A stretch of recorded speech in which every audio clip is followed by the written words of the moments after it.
الحمد لله وحده والصلاة والسلام على من لا نبي بعده أما بعد أعوذ بالله من الشيطان الرجيم بسم الله الرحمن الرحيم الحمد لله رب العالمين الرحمن الرحيم مالك يوم الدين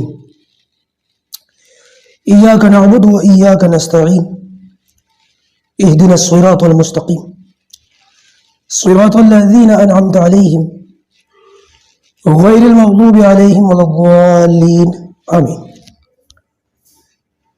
اللهم صل على محمد وعلى آل محمد كما صليت على إبراهيم وعلى آل إبراهيم إنك حميد مجيد اللهم بارك على محمد وعلى آل محمد كما باركت على إبراهيم وعلى آل إبراهيم إنك حميد مجيد. جیسے کہ میں نے آپ کے سامنے اپنی اس خواہش کا اظہار کیا تھا کہ رمضان المبارک کے مہینے میں قرآن کی 10 چھوٹی صورتیں، ان کا مختصر ترجمہ اور تھوڑی سی تفسیر آپ کے سامنے رکھوں گا. اور ذہن میں بات یہ تھی کہ اس ترجمے اور تفسیر کی برکت سے، کیونکہ یہ چھوٹی چھوٹی صورتیں سورۃ تراویح کے اندر بھی پڑھی جاتی ہیں اور عام لوگ 5 وقتہ نمازوں میں بھی انہی صورتوں کو پڑھ کر کے اپنی نمازیں مکمل کرتے ہیں. آسانی سے لوگوں کو یہی صورتیں یاد بھی ہوتی ہیں. تو ذہن میں یہ تھا کہ بھائی اگر اس کا ترجمہ آ جائے آنکھوں کے سامنے، ذہن کے سامنے، تو کل کو جب ہم نماز پڑھیں گے، یہ تجربے کی بات ہے کہ جب ان چھوٹی چھوٹی صورتوں کا ترجمہ انسان کو پتہ چل جاتا ہے، تو پھر جب انسان نماز پڑھتا ہے تو نماز کے اندر اس کا جو مضمون ہے وہ ذہن میں آنا شروع ہو جاتا ہے، اور نماز کے اندر پھر قرآن کا جو اسلوب ہے اور اس کے جو معنی اور اس کے جو مفہوم ہے، جب وہ ذہن میں آتے ہیں تو پھر نماز کے اندر لذت پیدا ہوتی ہے، دل لگتا ہے اور بہت فائدہ ہوتا ہے اس کا. اسی ضرورت کو دیکھتے ہوئے آج سے انشاءاللہ اس کا آغاز کیا جا رہا ہے. دعا ہے کہ اللہ پاک مجھ کو صحیح کہنے کی اور ہم سب کو اس پر عمل کرنے کی توفیق عطا فرمائے. ابھی فی الحال یہ 10 صورتیں ہیں جن کا ترجمہ ہو رہا ہے.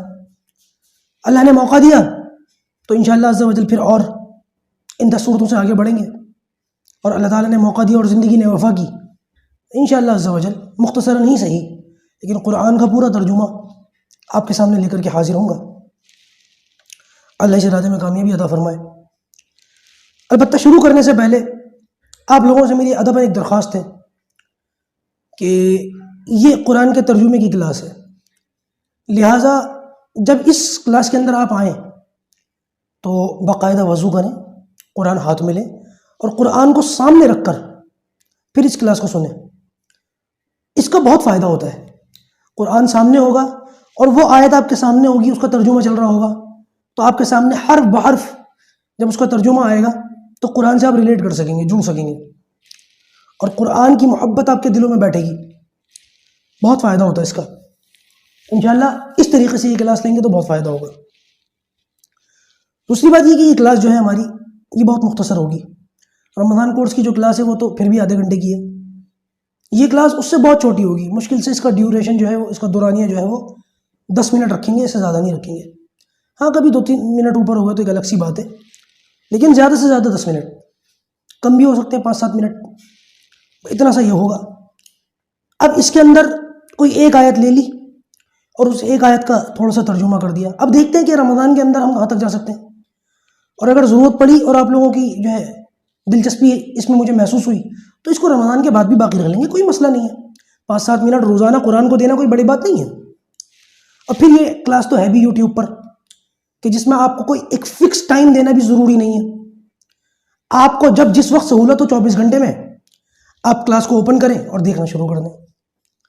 میرے پاس بہت سارے پلیٹ فارم تھے، کسی نے زوم ایپ کا کہا، کسی نے کچھ. خود ہماری ٹیم کے اندر بھی بہت سارے لوگوں نے اس قسم کے مشورے دیے، لیکن مجھے سب سے زیادہ یہی پلیٹ فارم پسند آیا یوٹیوب کا، کیونکہ اس میں ہم سے جڑنے والوں کو ایک سہولت یہ مل جاتی ہے کہ یہاں پر کلاس موجود ہے، 24 گھنٹے اویلیبل ہے، کبھی بھی دل چاہو دیکھ لو، اور ہماری جانب سے کوئی کلاس کی پابندی بھی نہیں، کوئی وقت کی پابندی بھی نہیں۔ وجہ اس کی یہ ہے، ہم جانتے ہیں ہم سے جڑنے والے بعض دوسرے ملکوں کے بھی ہیں، بعض جو ہیں وہ گاؤں دیہاتوں سے ہیں، بعض گھریلو خواتین ہیں، بعض طلبہ ہیں، کالج کے اسٹوڈنٹس، یونیورسٹی وغیرہ کے، بعض دینی طلبہ ہیں، بعض کاروباری لوگ ہیں۔ اب ہر ایک کا مصروفیات کا جو معاملہ ہے وہ الگ ہے دوسرے سے، ٹائم بھی الگ ہے، ذمہ داریاں بھی الگ ہیں، تو لہٰذا ہم یہ چاہتے ہیں کہ زیادہ سے زیادہ لوگوں تک ہم پہنچیں۔ اس وجہ سے ہم نے اپنی اس کلاس کو جو ہے وہ اس طریقے سے پسند کیا کہ جو جب دل چاہے اس ٹائم دیکھ لیں۔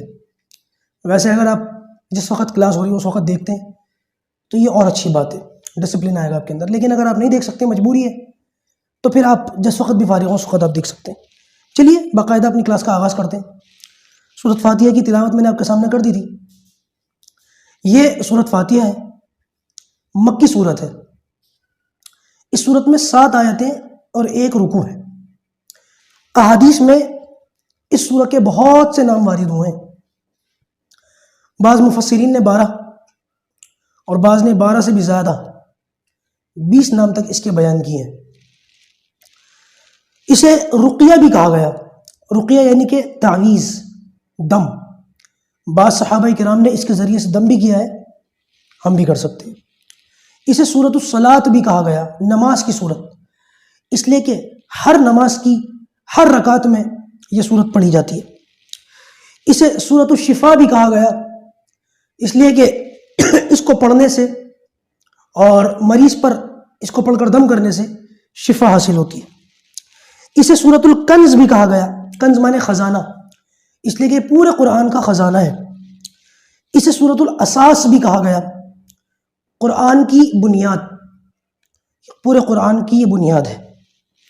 اسے کافیہ بھی کہا گیا، اس لیے کہ یہ سورت اکیلی پورے جتنے انسان ہیں ان کی ہدایت کے لیے کافی ہے۔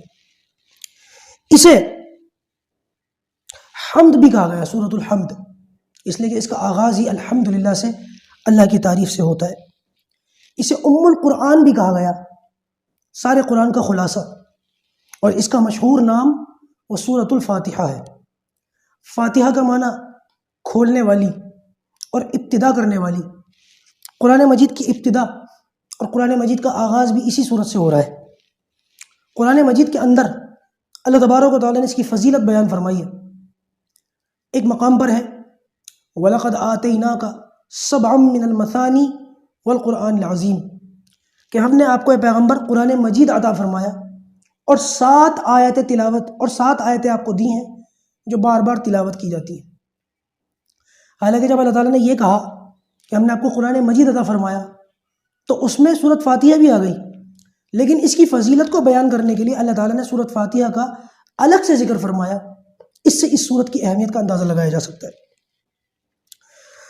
ایک روایت کے مطابق، بخاری شریف میں روایت ہے، حضرت ابی بن کعب رضی اللہ تعالیٰ عنہ فرماتے ہیں کہ نبی کریم صلی اللہ علیہ وسلم نے ارشاد فرمایا، ما انزل اللہ فی التوراۃ ولا فی الانجیل مثل ام القرآن وہی سبع المثانی، کہ سورت فاتحہ جیسی سورت اللہ تعالیٰ نے نہ تورات میں نازل فرمائی نہ انجیل میں نازل فرمائی، اور یہ وہ 7 آیتیں ہیں جو بار بار تلاوت کی جاتی ہیں۔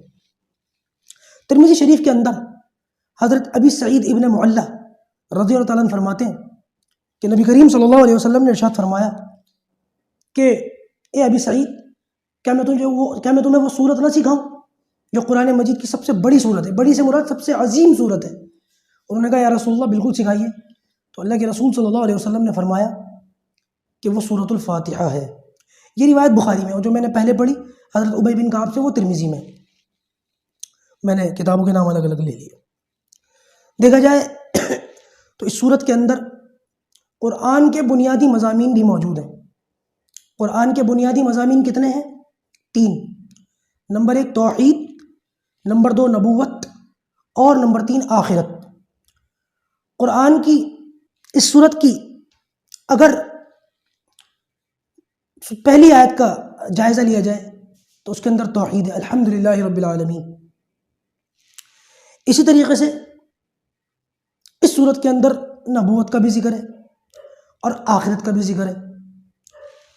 دیکھا جائے تو اس صورت میں اللہ تعالیٰ کی ذات کا بھی ذکر ہے، اللہ تعالیٰ کی صفات کا بھی ذکر ہے، عقائد کا بھی ذکر ہے، نبوت کا بھی ذکر ہے، آخرت کا بھی ذکر ہے، عبادات کا بھی ذکر ہے، دعا کا بھی ذکر ہے، استعانت کا بھی ذکر ہے، تاریخ بھی ہے، قصص بھی ہیں۔ تو یوں یہ چھوٹی سی صورت بڑی جامع صورت ہے۔ تو آج کی اپنی اس کلاس میں سورۃ فاتحہ کا یہ جو تھوڑا سا تعارف ہے، اسی پر بات کو ختم کرتے ہیں، کیونکہ وقت ختم ہو گیا تقریباً، چند ایک اضافی باتیں آ گئی تھیں جس کی وجہ سے وقت کم ملا ہے۔ لیکن انشاءاللہ اب اگلی نشست میں باقاعدہ اس کے ترجمے سے اس کا آغاز کریں گے۔ اللہ پاک جو کہا گیا ہے، سنا گیا ہے، ہمیں اس پر عمل کرنے کی توفیق عطا فرمائے۔ قرآن مجید کے سیکھنے کو، پڑھنے کو، سمجھنے کو اور اس کے پیغام کو ساری دنیا میں لے کر چلنے کی اللہ پاک ہمیں توفیق عطا فرمائے۔ السلام علیکم ورحمۃ اللہ وبرکاتہ۔